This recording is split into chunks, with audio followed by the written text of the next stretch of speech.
Hello everyone, welcome to another How to Play Blood Bowl video. My name is Andrew and welcome back to Modhouse Gaming.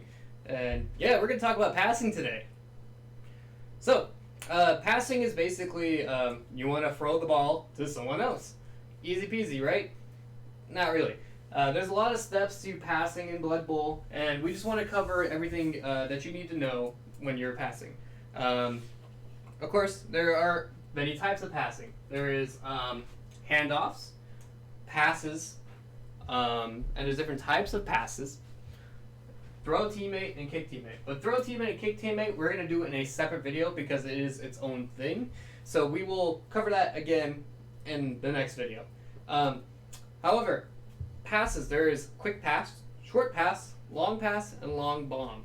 And we'll get to how you can measure and make sure that each one is in each thing. This is all, again, found on page 48 of the core rulebook, or the official rules of Blood Bowl. 48, passing the ball. So, once per turn, a player on the active team may perform a pass action in order to pass the ball to another square.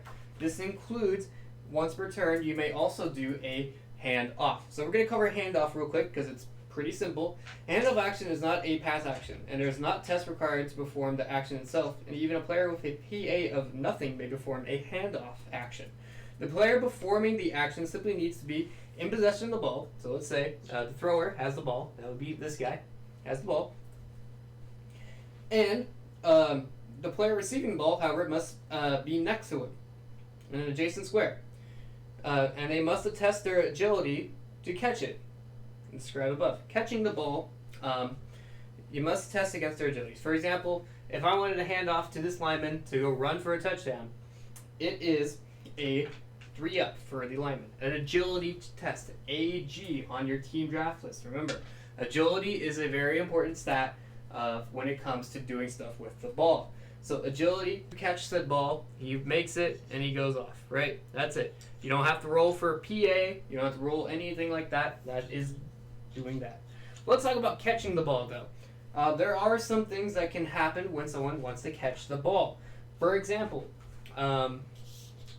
let's say this orc is next to him. If the player is attempting to catch an accurate pass or a handoff, there are no modifiers. So there's no modifiers next because it's just a handoff.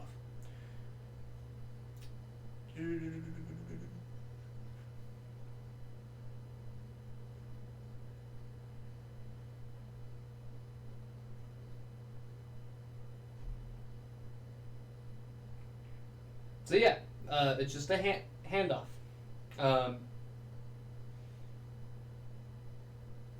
If the player is being marked, apply an additional -1 modifier per player marking them. So for example, this black orc is now marking this lineman. Again, if to mark someone, you just have to be in their tackle zone, which is, again, all the squares that are around said person.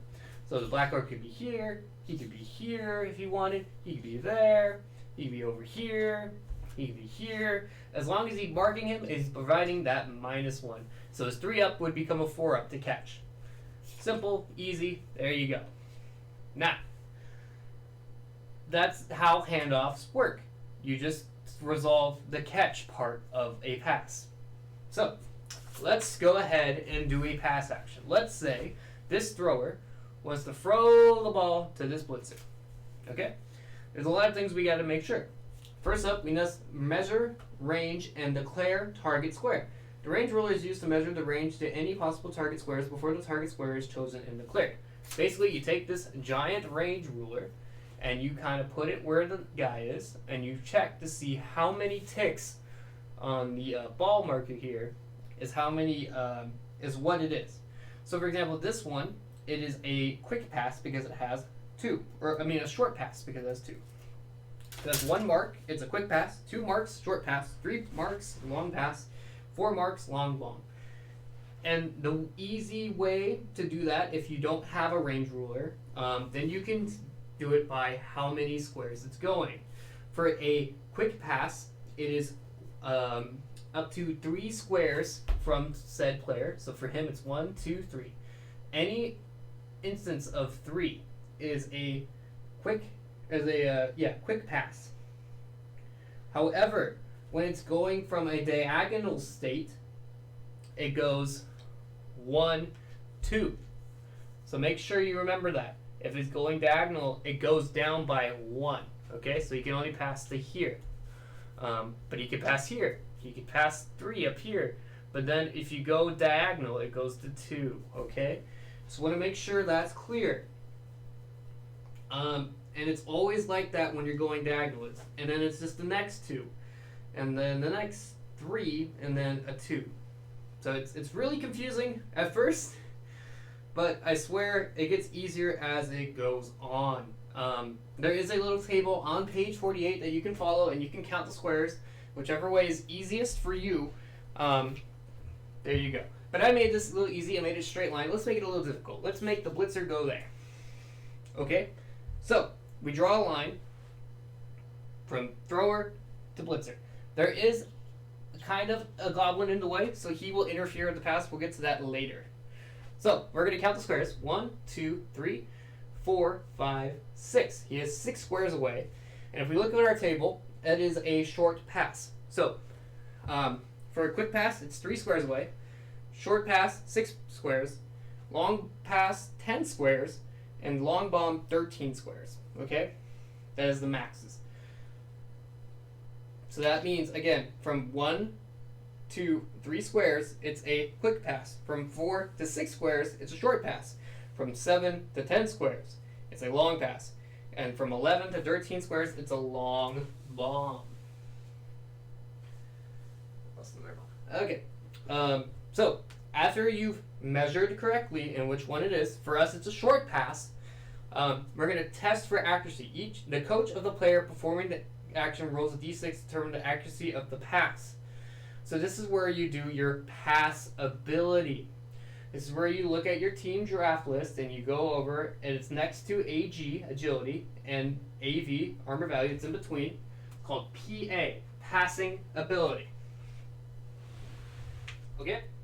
So you check your passing ability. For our human passer, it is a 3 up for him. This is normal one. Now you provide modifiers based on how far he's thrown. For a quick pass, there is no modifier.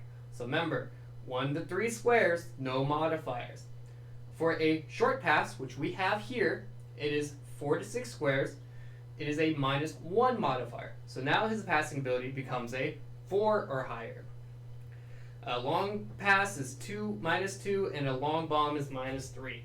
Okay? So the further you are, the more negative modifiers you're going to have.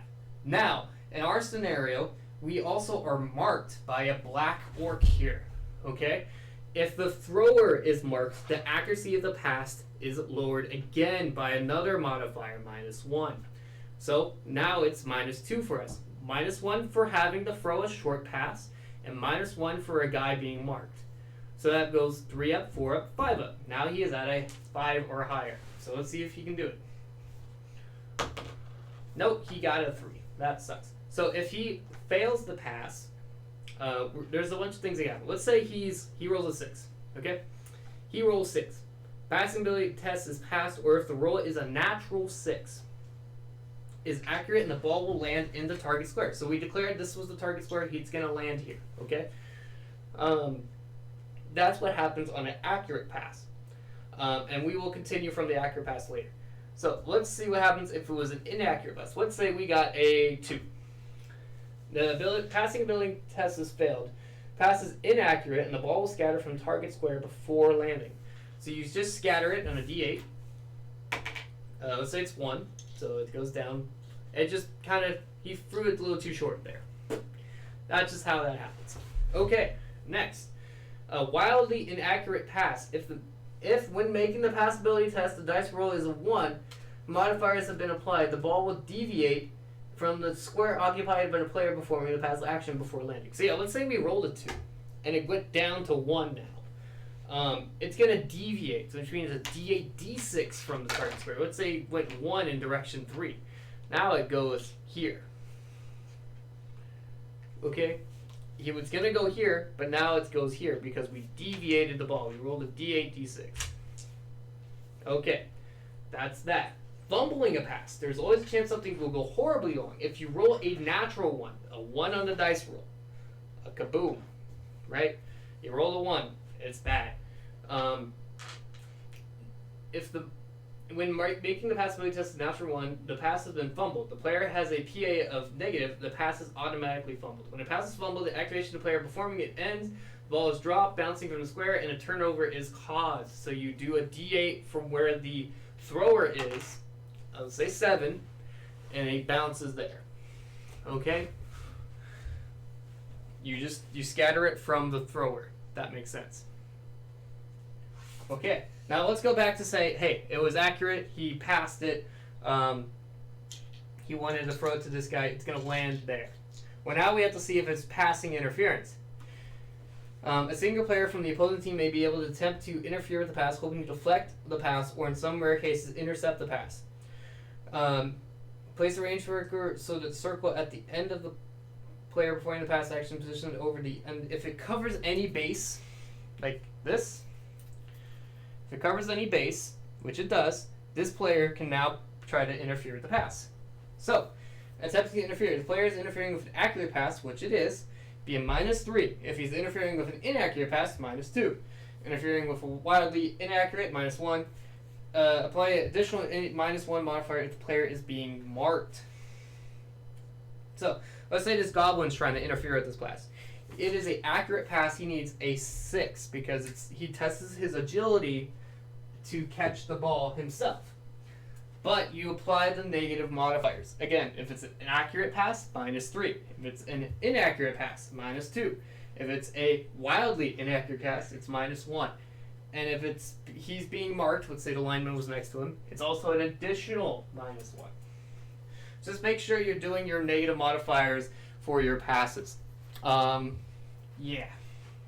Cool. Let's say he successfully gets it on the agility test pass and the interfere deflects the pass. Convert the deflection pass into an interception by catching the ball as described in opposite position. You basically, if you successfully try to interfere with the pass, the ball will land on the goblin instead, and he will have a chance to catch it. And if he doesn't, then he doesn't. But if he does, he does. Awesome.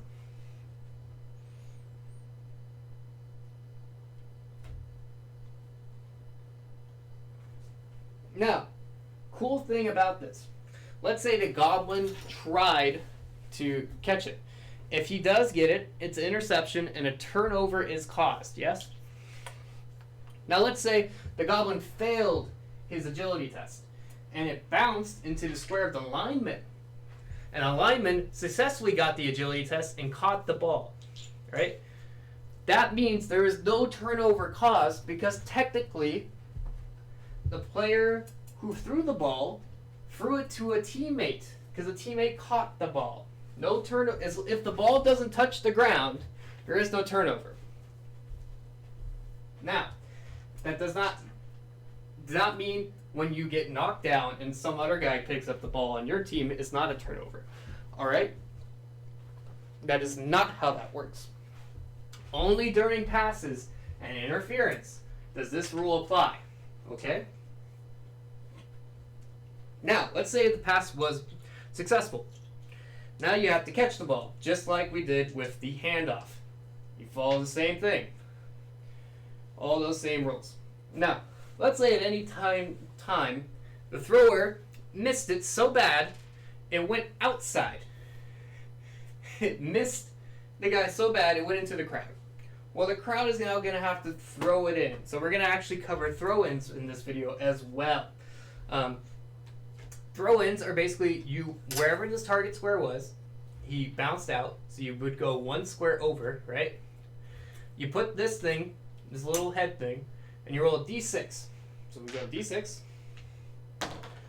Direction 6, so it's going to go sideways. So you'd go diagonal, 1, 2, 3, 4, all that stuff. But let's say we got a 3, and it's going forward, right? Now we roll d16 to see how many squares it goes. In this case, it goes 2. So the crowd throws it back in, boom, lands back there. But remember, a d16 has 16 sides. So it could be 16 squares, and it could go way off. You don't even know where the heck it's going to be. So Just make sure you know how that works when throwing in the ball, if the ball ever does leave the field at any point. Now, this is going to be a little... Now, if there's a corner throw-in, should the ball leave the pitch from a corner square? For example, so we're going to move this around a little bit. The ball landed here instead, and it was like a throw that way or whatever. Right? Cool. The throw landed over here. The direction of throw determined by placing your random direction template as shown as the diagram. Page 21, rolling at D3. So you still do a direction like this, except 1 and 2 go this way, 5 and 6 go this way, and 3 and 4 go sideways out. Okay? That's pretty simple. Okay. Next we're going to cover throwing players, kicking players, and that kind of stuff. Thank you guys so much for watching, and I'll see you guys in the next one.